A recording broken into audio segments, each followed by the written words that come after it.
Viu, vem cá, você tá acompanhando os trailers de Thunderbolts? Repara só nesse cara aqui. Talvez você não saiba, mas ele faz parte de uma sacada de marketing genial da Marvel. Eu diria que é a mais criativa e a melhor que eles já fizeram, tá? Ah, mas ele apareceu um pouco. Como que ele vai ser um marketing bom?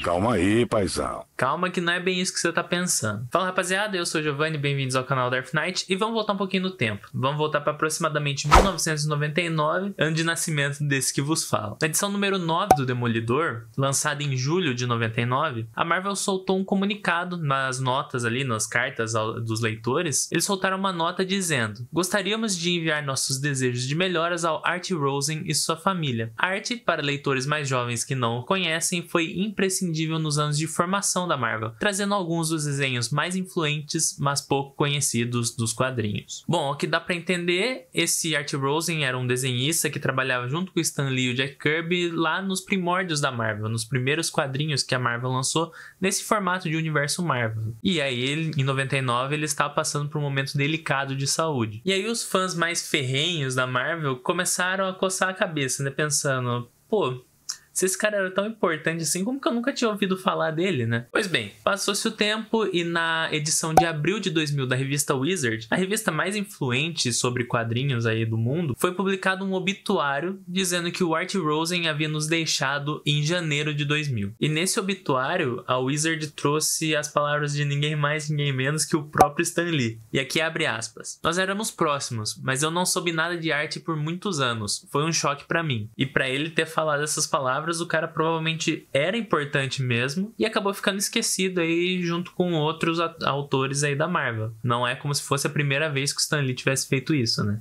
Então deixa seu F aí nos comentários pro Art. Porque você foi partir, ô Magalinho. E pode deixar sem peso na consciência, tá? Vai por mim. Continua acompanhando aí que você vai entender por quê. Passou mais um mês e na revista Wizard de maio de 2000 foi publicada uma notícia de que a Marvel tinha encontrado desenhos esquecidos que eram dos primórdios da Marvel e que continham personagens que eram mais antigos que o próprio Quarteto Fantástico, que era atribuído aí como a primeira criação, né, do universo Marvel. E aí teve vários depoimentos de pessoas dentro da Marvel, como o Bob Harras, que era o editor-chefe, e do próprio Stan Lee, dizendo que aqueles achados iam mudar a história dos quadrinhos. O Stan Lee disse que ainda não tinha visto esses desenhos, né, e que ele estava muito curioso para saber do que se tratava. E ficou esse burburinho no ar, até que a gente avançou para junho de 2000 e a Wizard finalmente deu o furo. Numa reportagem exclusiva, a Wizard publicou o seguinte: depois da morte do Art Rosen, a esposa dele, Blank, achou uma caixa escrita Marvel Comics e tinha lá vários rascunhos, vários desenhos e todo esse tipo de velharia de quando ele trabalhava na Marvel. E ela decidiu então enviar essa caixa de volta para Marvel. E lá dentro o autor Paul Jenkins, fuçando em toda essa caixa para achar algum gibizinho, alguma coisa para ele levar, ele encontrou os rascunhos de um personagem no estilo do Superman chamado Sentinela. Em um dos rascunhos, inclusive, estaria a própria assinatura do Stan Lee e do Art Rosen. O ano de assinatura,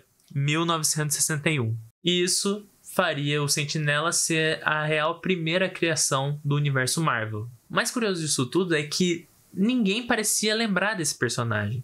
Nem mesmo o próprio Stan Lee sabia, não tinha lembrança clara de quem que era esse personagem. E parece que quanto mais eles perguntavam sobre o assunto, mais as recordações voltavam à tona. E isso tem uma explicação. Porque teve mais uma coisa que ele achou nessa caixa. O seu like nesse vídeo. Mas naquela época ele não sabia que com ele dava pra você levar a história do Sentinela pra qualquer lugar do mundo. Então mostra pra ele o poder do seu like e deixe seu like nesse vídeo, porque ele vai chegar em cada vez mais gente. E cada vez mais pessoas vão conhecer essa história interessantíssima do Sentinela.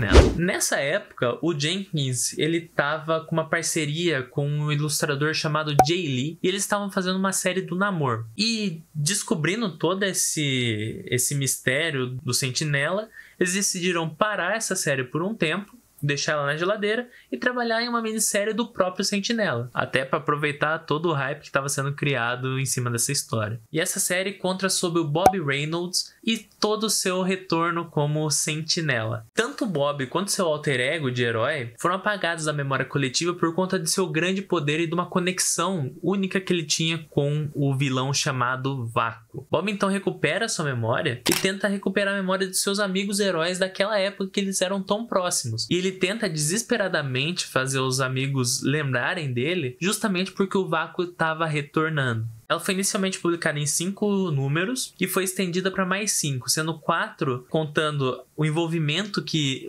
alguns heróis tinham com o Sentinela e toda a história que envolviam os dois, e uma para fechar a série de vez, contando toda a batalha do Sentinela contra o Vácuo. Quer ler essa história na íntegra?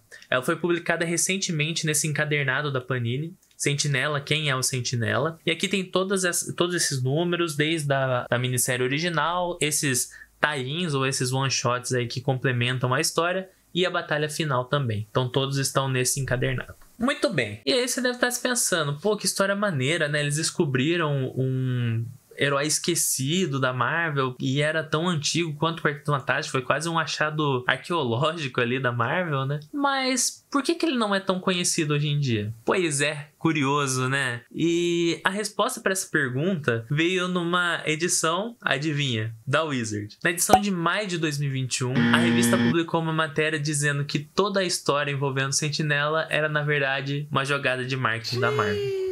Os rascunhos do Sentinela eram, na verdade, desenhos feitos pelo lendário e saudoso John Romita Sr. e foram feitos especialmente para essa ocasião. A foto publicada do Art Rosen era, na verdade, de um tio, de um funcionário da Wizard, e até o próprio Art Rosen, na verdade, nunca existiu. Seu nome, na verdade, era a junção de 2 letristas da primeira época da Marvel, Art Simek e Sam Rosen.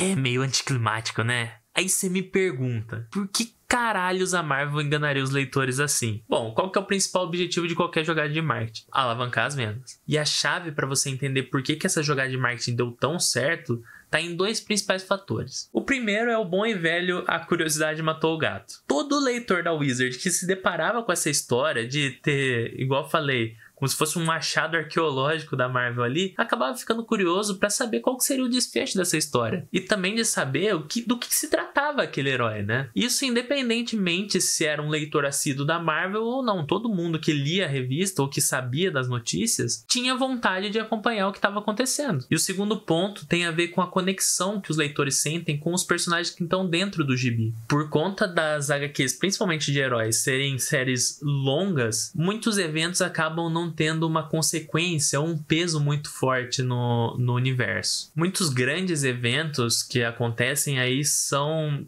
praticamente esquecidos pelos personagens, e até a morte de alguns personagens importantes são totalmente revertidas e eles são colocados ou em um universo paralelo ou simplesmente retornam e segue a vida, sabe? E isso dá um distanciamento das pessoas para aquele universo que está acontecendo, porque na vida real grandes acontecimentos impactam na vida das pessoas. A perda de algum ente querido ou a perda de alguém próximo não consegue ser revertida, sabe? Então a vida real acaba tendo muito mais peso do que a vida dentro do gibi, sabe? E no caso Sentinela, os heróis estavam na mesma situação que os leitores. Nenhum deles se lembrava do herói. E essa sensação de que os heróis podem passar pelos mesmos problemas que os leitores estão passando, ou pela mesma situação ali, dá uma relevância pro leitor e causa uma sensação de pertencimento, de que ele tá vivendo a mesma coisa que estão ali naquelas páginas. E eu acho que é isso que falta nos filmes do MCU hoje em dia. Não só nos filmes do MCU, mas no marketing do entretenimento como um todo, sabe? Trazer essa sensação de pertencimento e de que os acontecimentos têm algum peso na cronologia. Fora trazer esse sentimento de que o espectador tá participando daquilo lá, sabe? Que ele tá tendo os mesmos dilemas que o herói, que ele tá tendo as mesmas situações que o herói. E acontece justamente o contrário.